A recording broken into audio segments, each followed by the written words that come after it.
At Nelson Construction and Renovations, we do new homes, we do restorations on old houses, and we do a lot of home additions.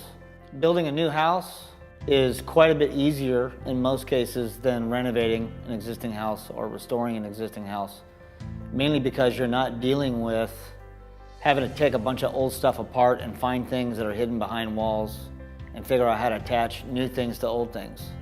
When you're doing a new house, everything is plumb level and square from day one. This particular project came to us with the architectural design already complete. We worked with their budget, got a contract together, worked out a timeline, and I believe we got this project done on time, if not a few months ahead of schedule. We built both of these structures. It was a main house on the front and then a guest house in the back with approximately a 90-foot covered walkway. There was minimal issues to work through because of the fact that it was a new build, and we worked out all the kinks and everything and got the planning done really well, and we just got it done. And then we also helped the client with the interior design and did some of the selections. Some of the chandeliers and stuff were very custom. And the project came out great. Everyone was really happy.